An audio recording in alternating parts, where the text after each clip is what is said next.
የቀድሞ ጠቅላይ ሚኒስትር የአቶ ኃይለማርያም ደሳለኝ አማካሪ ነበሩ። በቅርቡ አቶ በረከት ስምኦን ህገ መንግስቱ በብቃት አያውቁም ብለው ጠቅላይ ሚኒስትሩን ተችተዋል ወይም አንጓጣቸዋል።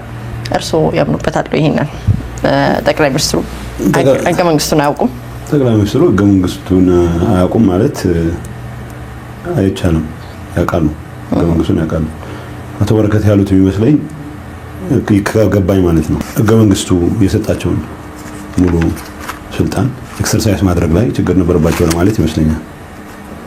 ለምሳሌ አላሰራ አሉኝ የሚሏቸው ሰዎችን አንዳንዶቹን በአንድ ወረቀት ማንሳት ይችሉ ነበር። ይህንን አለመስራታቸው ነው ህገ መንግስቱን አያውቁም፣ ህገ መንግስቱ የሰጣቸውን ስልጣን አያውቁም የሚል ነገር ነው ያነሱት። እኔ እስከሚገባኝ ድረስ የህገ መንግስቱ እውቀት ቅድም ማንጓጠጥ ባልሽው ደረጃ አቶ ኃይለማርያም አለባቸው ያለም፣ ግን ሙሉ አቅማቸውን መጠቀም ላይ ግን እኔም በሆን መሰክራለሁ።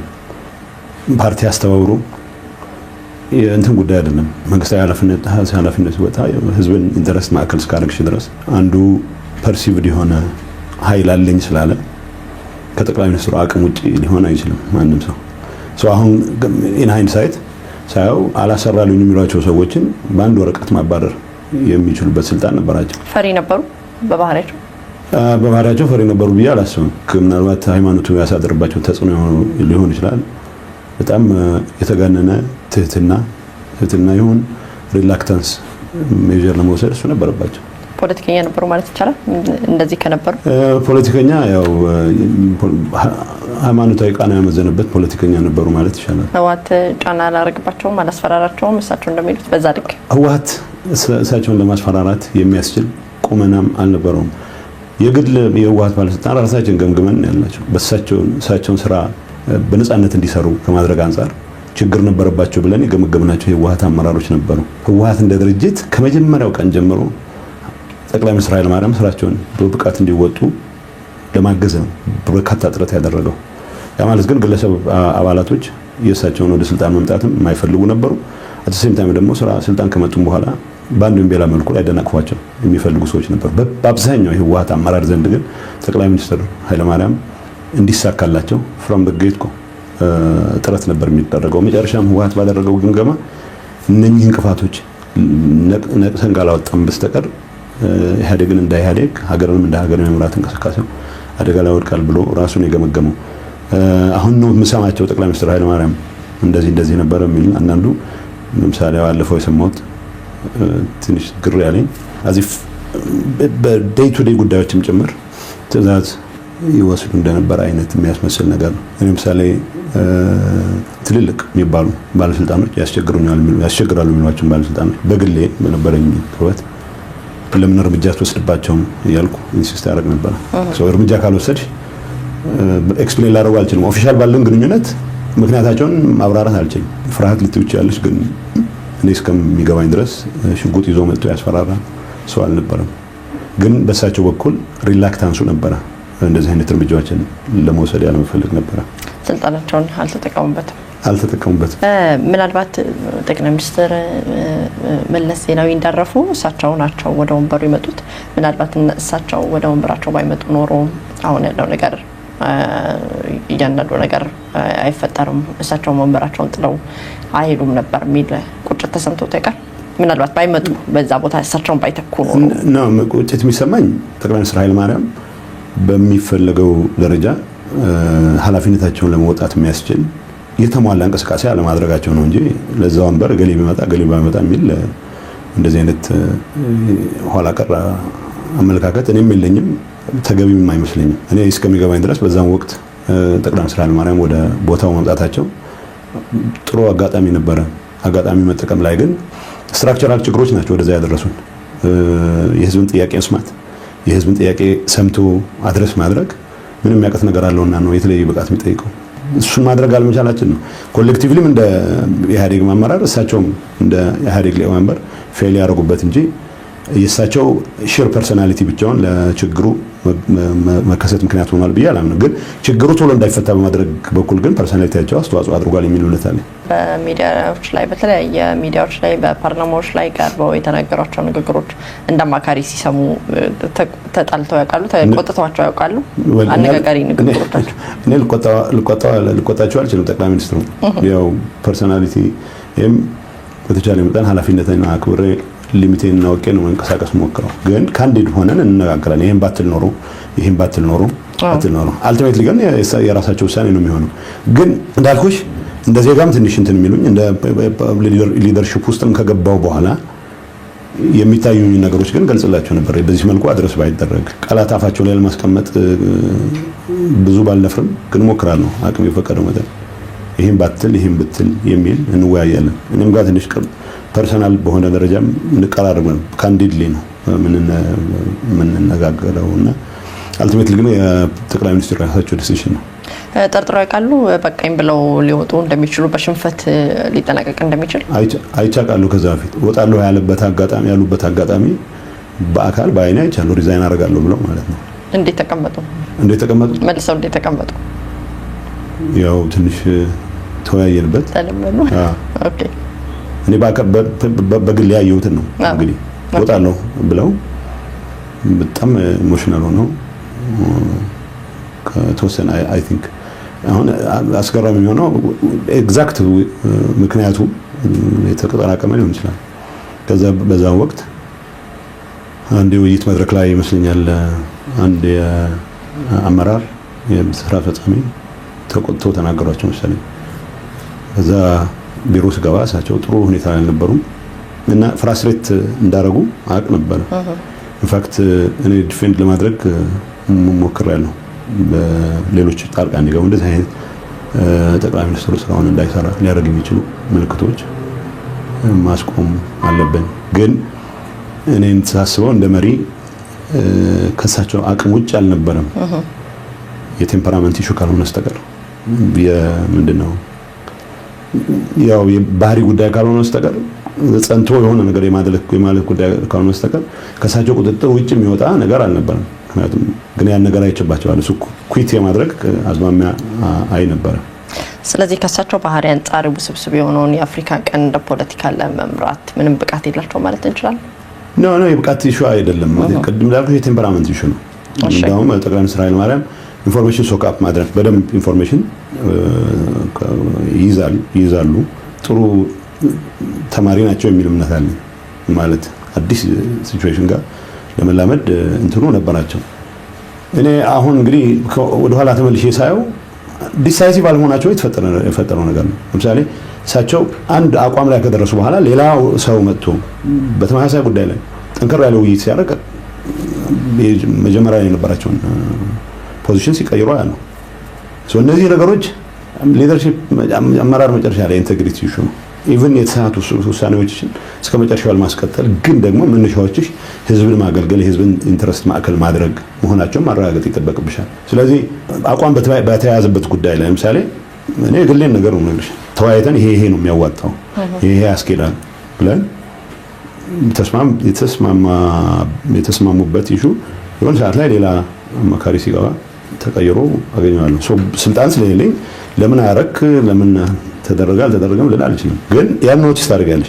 እንደ ውስብስብ የፖለቲካ ሁኔታ ባለበት ሪጅን ውስጥ እንደዚህ አይነት ማለት ኮንስታንቶቹን አውቀን ቫሪያብሎቹን አውቀን መቼ ነው አቋም መቀየር ያለበት የሚለውን ነገር በደንብ ጥንቃቄ በተሞላበት መንገድ ነው መወሰድ የሚኖርበት የነበረው። ከዛ አንፃር እኔ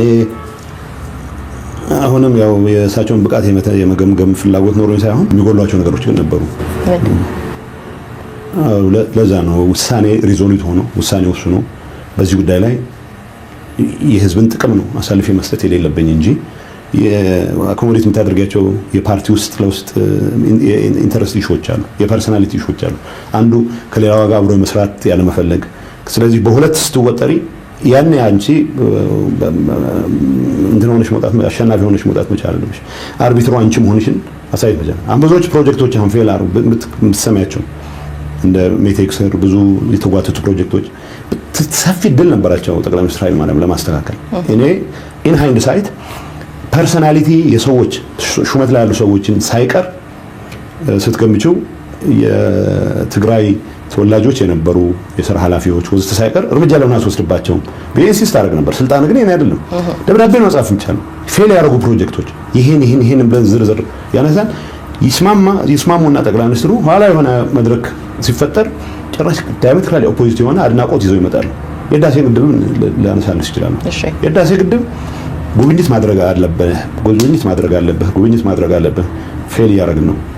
የሃይድሮ ሜካኒካል ስራው አደጋ ላይ የሚወድቅበት እድል አለ። ይሄን ጉብኝት እንድናደርግ ተስማማ። ሌሎቹም ጋር ያው ሌሎችም የሥራ ኃላፊዎች እኔ ሰጀስ ማድረግ ብቻ ነው። አማካሪ ነኝ፣ ጁኒየር አማካሪ ነኝ። ኋላ እዛ ውስጥ አመራሩ ለምሳሌ ሜቴክ ሊደርሺፕ እዛ ውስጥ ያሉበትን ድክመቶች እኔ በሚገባኝ ልክ ተንትኜ ከነሱም ጋር የምነጋገርበት ነው። እነኚህ ባጭር ጊዜ ውስጥ ካላስተካከልን በስተቀር ትልቅ ችግር ውስጥ እንገባለን። እኔ 5 ዓመት በፊት 4 ዓመት በፊት ነው ያቀርኩት። ሁለተኛ ዓመት ነው ይመስለኛል እንትን ሲከበር ሄደን በጣም ደነገጥኩት።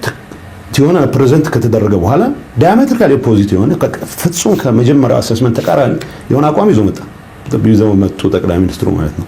አሁን እዚህ 7 ዓመት በኋላ 6 ዓመት በኋላ ከዛ ፕሮጀክት ፌሊየር ጋር በተያያዘ አቶ ኃይለማርያም ተጠያቂ አይደለሁም ቢሉ በጣም ነውር ነው የሚሆነው። ክሊር የሆነ የሊደርሺፕ ፌሊየር ያኔ ነበር። አሁን ማለት የፓርቲ ግምገማ ስላልሆነ ዝርዝር ማውራት ላይ ያስፈልግ ይችላል። ያን እንደሆነ በደንብ የሚያውቁ አሁንም ቢሆን በኃላፊነት ላይ ያሉ ከፍተኛ ኃላፊነት ላይ ያሉ ሰዎች አሉ። ማሳበብ አይቻልም። የሚችሉትን ለመስራት ጥረት ያደርጉ እንደነበር አውቃለሁ። ግን ደግሞ ፌል የሚያደርጉባቸው ኤሪያዎች ነበሩ። በራሳቸው ተነሳሽነት ነው እነዚህን ሀሳቦች የሚቀየሩት ብለው ያምናሉ። እንደነገሩኝ ከሆነ ይመካከራሉ ወይም ይማከራሉ። ከዛ በኋላ በመንግስቱ ወይም በሚገኙበት ቦታ ላይ ሌላ ሀሳብ ያመጣሉ ነው ያሉኝ። አንድ ላይ ስንጨምቀው አይደለ ልክ ማለት እኔ እንግዲህ ሁሉም ስብሰባዎች ማለት ቴክኒካሊ ሁሉም ስብሰባዎች ላይ መገኘት ይችላሉ። አንዳንዶች ብቻ ናቸው ልገባ ማልችልባቸው ስብሰባዎች። ለምሳሌ የጸጥታ ምክር ቤት ስብሰባ አባል ሳልሆን በፊት የጸጥታ ምክር ቤት ስብሰባ ልገባ አልችልም። እሳቸው ከሚሰጡኝ ነው መረዳት የምችለው። ሌሎች ግን ብዙ የተለየ እንትን የማይፈልጉ ክሊራንስ የማይፈልጉ የሴኩሪቲ ክሊራንስ የማይፈልጉ ስብሰባዎች ላይ በጋራ እንገኛለን። መዘጋጀት ያለበት ነገር ካለ እሳቸው በሚፈልጉት ልክ ያላገዝኳቸው ቢሆንም ለማገዝ ጥረት አደርጋለሁ። ውሳኔዎች የምልሽ ሁለት ሰዎች ከመጡ ሁለት ኢኳሊ ኢንፍሉዌንሻል ነን የሚሉ ሰዎች ሁለቱም እኩል ስልጣን አለን የሚሉ በዚህ ጉዳይ ላይ እኩል ሐሳብ አለን የሚሉ ሰዎች ሲመጡ የኃላፊው ስራ የሁለቱን አመዛዝኖ የሚያዋጣው የህዝብ ኢንተረስትን ግምት ውስጥ አስገብቼ የትኛውን የሚሰራው የትኛውን የማይሰራው ብሎ መወሰን ነው። አንደኛው ከ10 ደቂቃ በፊት መጥቶ አሳምኖ ሁለተኛው ከ20 ደቂቃ በኋላ ተመልሶ ይሄንን የሚያስቀየር ከሆነ ያ ፓተርን መሆን ይጀምራል። እዛ ላይ ነው እንግዲህ ማላቃቸውን ጉዳዮች ኤክስፕሌን ላደርግ አልችልም። ያኛው ምን አይነት ጠመንጃ ይዞ ቢመጣ ነው ሐሳብ ያስቀየረው ቢል አልችልም። ሁለቱን ሐሳብ አመዛዝኖ ግን ዋናው የኢትዮጵያን ኢንተረስት ግምት ውስጥ ያስገባ ነገር እንዴት ተሰራለሁ የሚለው ጉዳይ ላይ አሁን በተለይ ወደ ኋላ ተመልሼ ሳመዛዝነው ብዙ ድክመቶች ነበሩ። በአቶ ኃይለማርያም ደሳለኝ ጊዜ በአገሪቱ ከፍተኛ አለመረጋጋት እንደነበረ ይታወቃል። በተለያዩ ቦታዎች ላይ አለመረጋጋቶች ነበሩ፣ ሰዎችም ሞተዋል፣ ቀውሶች ተፈጥረዋል። ለዚህ አቶ ኃይለማርያም ተጠያቂ መሆን አለባቸው ብለው ያምናሉ? ለተገደሉ ሰዎች ሁላችንም ተጠያቂዎች መሆን እንችላለን። እዛ ስርዓት ውስጥ ያለ መሪ ስለነበሩ ኢንፋክት ጠቅላይ ሚኒስትሩ ኦፕሬሽኖች ጠቅላይ ሚኒስትሩ ሳያውቋቸው አይደረጉ ድንገት ሳላውቀን የተደረገው የሚል ነገር ሊመጣ አይችልም። ጠቅላይ ሚኒስትሩ ብዙዎቹን ጉዳዮች ኢን ዲቴል ነው የሚያውቋቸው፣ በዝርዝር ነው የሚያውቋቸው። አሁን ጥያቄው ተጠያቂነት የሚባለው እንኳን ጠቅላይ ሚኒስትሩ እኔ በሊደርሺፕ ውስጥ በመካከለኛ እርከን ኋላ ደግሞ ከፍተኛ እርከንም ከመጣሁ በኋላ ለተጠፉ ጥፋቶች በሙሉ ኮሌክቲቭሊ ተጠያቂዎች መሆን ይችላል። ግን ኢንዲቪጁዋል ግን እንደመሪ ግን እሳቸው ሳያውቁት የተሰራ አንድም ነገር የለም። ቀላሉ ልፈታቸው ይችሉ የነበሩ ጉዳዮች አድገው መጨረሻ ሀገር ሊያጠፉ በሚችሉበት ደረጃ እስኪደርሱ ድረስ ማቆየት ራሱ ኃላፊነት የግድ የሚያስጠይቅ ጉዳይ ነው የሚል እምነት አለኝ። እንግዲህ በአዲስ አበባ ዙሪያ በኦሮሞ አካባቢ ላይ ጊንጪ አምቦን ጨምሮ በማስተር ፕላን ጉዳይ ከጥቂት ዓመታት በፊት ሰልፎች ተደርገው ነበር እና እርስዎ በዛ ጊዜ ላይ አንድ ጋኔን ጠሪ ጋኔን ሲጠራ መጥራቱን እንጂ መቆጣጠር አይችልም። ጋኔኑ ይመጣል፣ ነገር ግን ጋኔኑን ከጠራው በኋላ መቆጣጠር አይችልም። ሰልፉም ያው እንደዛው ተመሳሳይ ነው ብለው ተናግረው ነበር። ሰልፉን መጥራት እንጂ መቆጣጠር አይችልም። ቤት አሁን ያን የእንግሊዝኛ አገላለጽ ወደ አማርኛ ሲተረጉም የተፈጠረ ስህተት ነው ያልኩት። ኢንፋክት ቃል በቃል ያልኩት በዛን ሰዓት እነዚህ ጊንጪ ላይ በግልጽ ማነው ህዳር 29 ይመስለኛል የብሔር ብሔረሰቦች ቀን ነበር። ከኦሮሚያ ኮሙኒኬሽን ያን ኃላፊ ከነበሩት ጋር ስንነጋገር ይሄንን አስቀድመን ካላመንን በስተቀር ለጅት ጥያቄ የሚያቀርቡ ወጣቶች በሞቱ ቁጥር ኤክስፕሌን አዌይ ለማድረግ በምናደርገው ጥረት ችግሩን እናባብሰዋለን የሚል አቋም ነበር። ጠቅላይ ሚኒስትሩ መግለጫ እንዲሰጡ ክልሎች መጀመሪያ ይስጡና አቶ ሙክታር ይመስለኛል እንደምንም አቶ ሙክታር እንዲሰጡ አደረግን።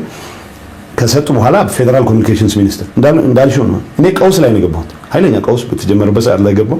የደርቅ ኢሹ ነበረ። የኦሮሚያ ፊንፊኔ ዙሪያ የነበሩ ግጭቶች ነበሩ። ሰው መግለጫ ስሰጥ ምንድነው ያልኩት? ዛሬም ቢሆን ትልልቅ ሁከቶች ነበሩ።